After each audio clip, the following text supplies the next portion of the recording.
HCL take के numbers पे एक काम करिए सतपुते साहब, जरा चार्ट रेडी रखना। आप आपसे चर्चा करता हूं। फ्राइडे को बहुत अच्छे मूव्स एंजॉय कर रहा था क्योंकि टीसीएस का रब ऑफ था भाई पूरे सेक्टर पे। हर्षदा, लेकिन नंबर्स कैसे लग रहे हैं? नतीजों में वैसे अगर आप देखें, अनुमान था कि कुछ नरमी देखने को मिलेगी, नरम है लेकिन उतने खराब नहीं है जितना मार्केट एंटिसिपेट कर रहा था या फिर जितना मार्केट में डर था। तो आंकड़ों पर अगर आप ध्यान दें तो डॉलर रेवेन्यू आय आप देखिएगा नियरली 2% घटती हुई दिखाई दी है। 3,364 मिलियन डॉलर्स के आसपास ये फिगर देखने को मिला है। कांस्टेंट करेंसी रेवेन्यू ग्रोथ ज़्यादा इंपॉर्टेंट रहेगी क्योंकि कांस्टेंट करेंसी रेवेन्यू ग्रोथ अनुमान था 1.9% घटेगी, आई है 1.6% पर। तो ये इनफैक्ट एक बहुत बड़ी रिलीफ है। साथ ही साथ अगर आप प्रॉफिटेबिलिटी और EBITDA मार्जिन्स देखेंगे तो प्रॉफिट बढ़कर आया है और इन्फ्लेटेड इसीलिए दिखाई देगा क्योंकि इस पर्टिकुलर क्वार्टर एक स्टेक सेल हुआ है एक पर्टिकुलर एंटिटी में जो एक BFSI सेगमेंट का एक हिस्सा था और वहां से अदर इनकम बढ़कर आई है। मार्जिन्स अनुमान था कॉन्ट्रैक्ट करेंगे और एक्सपेक्टेशन थी कि 17% के नीचे आएंगे। कंपनी ने 17% पर होल्ड किए, इनफैक्ट 17.1% के मार्जिन्स हैं, तो ये भी एक पॉजिटिव है। अब गाइडेंस पर आते हैं। FY25 के लिए कंपनी ने दरअसल अपने गाइडेंस को मेंटेन किया है। कंपनी कह रही है कि रेवेन्यू ग्रोथ 3 से 5% के बीच रहेगी। मार्जिन्स एक्सपेक्ट करें 18 से 19% तक के बने रहेंगे। कंपनी ने यह भी कहा है कि सेकेंड क्वार्टर ऑनवर्ड्स सभी वर्टिकल्स में एक अच्छी खासी ग्रोथ दर्ज होती हुई दिखाई देगी। BFSI में ग्रोथ दरअसल सेकेंड क्वार्टर के बाद आती हुई दिखाई देगी। नतीजों में आपको ध्यान देना है कि कंपनी की डील विंस कैसी हैं। एक बड़े क्लाइंट से GenAI के लिए एक बड़ा कॉन्ट्रैक्ट हाथ लगा है। 200 से ज्यादा GenAI प्रोजेक्ट्स पर कंपनी फोकस कर रही है, काम कर रही है। कंपनी ने कहा है टेलीकॉम और मीडिया में इनके हाथ बड़े ऑर्डर्स लगते हुए दिखाई दिए हैं। एपो बैंक से करीब करीब $278 मिलियन का एक कॉन्ट्रैक्ट इन्होंने बैग किया। तो डील विंस आ रही हैं और ये पाइपलाइन आगे चलकर और मजबूत होने के आसार साफ बनते हुए दिखाई दे रहे हैं। कंपनी के मैनेजमेंट से ऑफ कोर्स आगे डिटेल में बातचीत होगी आज दिन के दौरान, लेकिन आप ध्यान रखिएगा कि ब्रोकरेजेस क्या कह रही हैं। नोमुरा बाय कॉल दे रहा है 1720 का टारगेट, कोटक का बाय है 1650 का टारगेट, जेफरीज कह रहा है होल्ड कीजिएगा 1630 के टारगेट के लिए। CLSA की होल्ड की राय है, सिटी न्यूट्रल है, JP मॉर्गन न्यूट्रल है, 1550 के आसपास तक के टारगेट्स आते हुए दिखाई दिए हैं। ठीक है। HCL टेक आय एक्सपेक्टेशन से कम गिरी, पर गिरी। और अच्छा, अगर क्वार्टर वन अच्छा था तो फिर साल की गाइडेंस थोड़ी सुधारी क्यों नहीं? साल की गाइडेंस 10 की 10 है, 3 से 5% जो पिछले क्वार्टर के एंड में दे चुके हैं। और Q2 से हालात पटरी पे शायद आना शुरू हो। ग्रोथ क्वार्टर मतलब इस बार तो डी ग्रोथ हो गई, कॉन्ट्रैक्शन हो गया आय में। अगली बार ऐसा नहीं होगा। Q on Q हालात बेहतर नजर आएंगे, पॉजिटिव साइड में नजर आएंगे। Run of the mill numbers हैं। सब कुछ वैसे ही रहता और TCS से पहले आता तो फिर भी ग्रीन होता। अभी क्वेश्चन मार्क है थोड़ा सा। मयूरेश, कैसे देख रहे हो आप? ये TCS के नंबर्स पे रब ऑफ इसने एंजॉय कर लिया है। 3-3.25% उछाल फ्राइडे को डिलीवर कर चुका है और दमखम नजर आता है इन नंबर्स के दम पर। अब वो सेक्युलर IT का रन आ गया, पैसा है, चैनलाइज होकर आ गया तो बात अलग है। बाकी सब हटा के आइसोलेशन नंबर्स पे क्या व्यू है? नहीं, सिर्फ नंबर्स पे मुझे नहीं लगता आई थिंक कोई गेम चेंजिंग या प्राइस मूविंग नंबर्स है आशीष जी। और frankly I think another 1-2 quarters में थोड़े स्टिकीनेस रह सकते हैं specifically large cap IT companies के लिए, क्योंकि जब हम ट्रांसफॉर्मेशन डील्स की बात करते हैं वहां पे थोड़ी I think client decision making अभी भी स्टिकी लग रही है।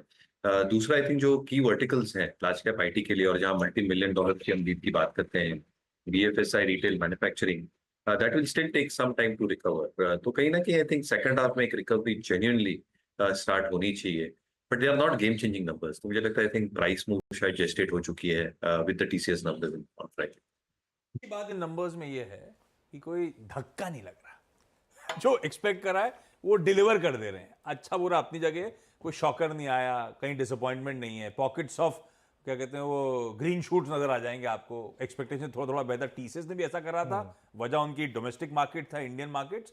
HCL टेक ने भी जो भी ऐसा टिक बॉक्स तो करेक्ट करी, रन ऑफ द मिल। हाँ, लेकिन आई थिंक अब नेक्स्ट बिग रहेगा इन्फोसिस। आई थिंक इन्फोसिस दूर है, 18 तारीख है, ज़्यादा दूर नहीं है क्योंकि एक परसों छुट्टी आ गई ना, तो इसके लिए कोई बहुत ज़्यादा दूर नहीं है। आई थिंक वो अब सबसे इंपॉर्टेंट रहेगा। इन्फोसिस भी वैसे चला फ्राइडे को अच्छा खासा, ऑलरेडी सबसे ज़्यादा चला हुआ स्टॉक है इन्फोसिस। लेकिन खैर देखते हैं, अगर गाइडेंस हल्की सी भी इंप्रूव हो गई तो मिल रहा और स्टॉक भाग सकता है। चलिए, सारा दामदार अब इन्फोसिस और उसकी कमेंट्री और उसकी गाइडेंस पे। अगला इंपॉर्टेंट, अच्छा सॉरी सतपुर साहब, HCL टेक चार्ट्स पे क्विकली। आशीष जी देखिए, चार्ट पे दो चीजें हुई है एचसीएल टेक्नोलॉजीज। अगर आप डेली चार्ट देखें तो चैनल फॉर्मेशन का ब्रेकआउट हुआ था 4 जुलाई को। उसके बाद परसों के दिन जिस तरह से यहाँ पे ट्रैक्शन था, मुझे लगता है यहाँ पे इमीडिएट रेजिस्टेंस आएगा 1565 1570।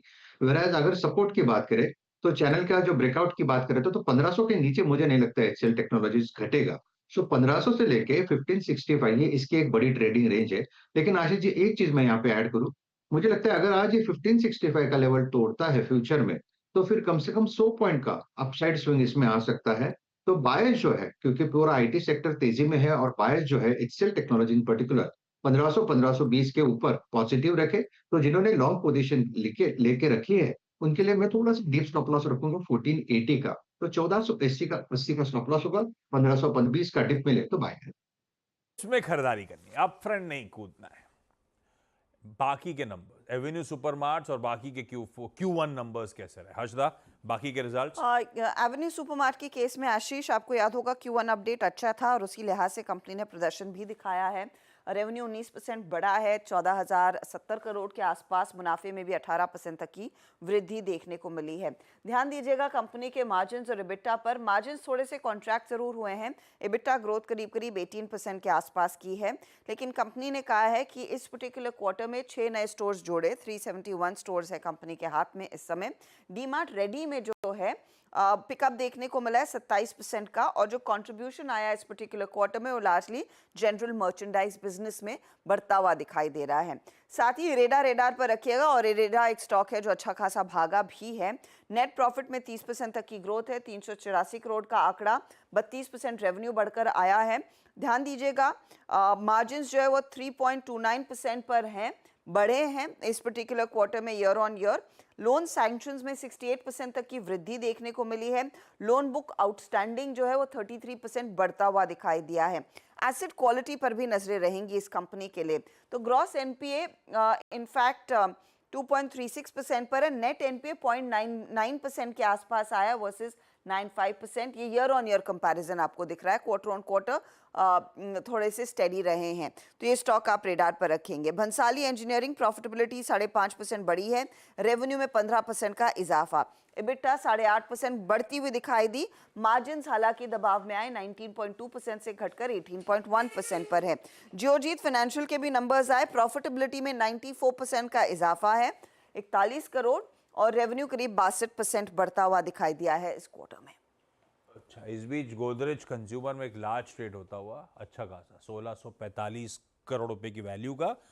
अब वो शाम को पता चलेगा खैर डिटेल, या फिर कंपनी रिलीज के थ्रू बता दे, लेकिन अब तक ये लार्ज ट्रेड हो रहे हैं क्योंकि प्रमोटर फैमिली में वो सेटलमेंट जो हुआ था, ये उसके चलते शेयर्स खरीद बेचे जा रहे हैं। अब आज का क्या है वो खैर पता चलेगा। इससे पहले के तो रोज शाम को अपडेट आ रहे हैं लार्ज ट्रेड में, आपको पता चल रहा है वो फैमिली सेटलमेंट के अंतर्गत ये लार्ज ट्रांजैक्शंस प्ले आउट होते हुए। खैर कुछ इंपॉर्टेंट स्टॉक हर्षद ने मेंशन करें, उन पे मैं आगे आता हूं।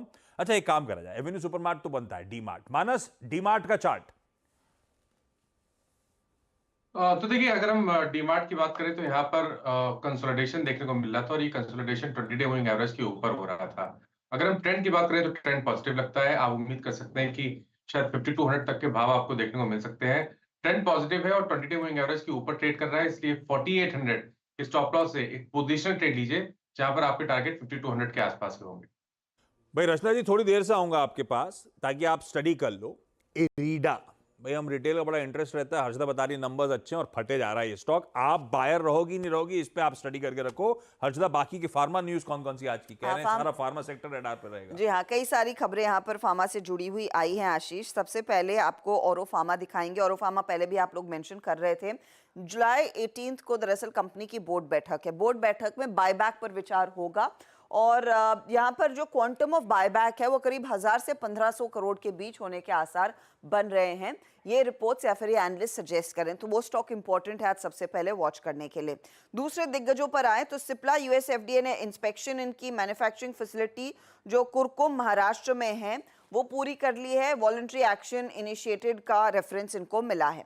लुपिन रेडार पर रखिएगा, इन्होंने जो धाबसा मैन्युफैक्चरिंग फैसिलिटी है वहां पर यूएस एफडीए की जांच पूरी हो चुकी है।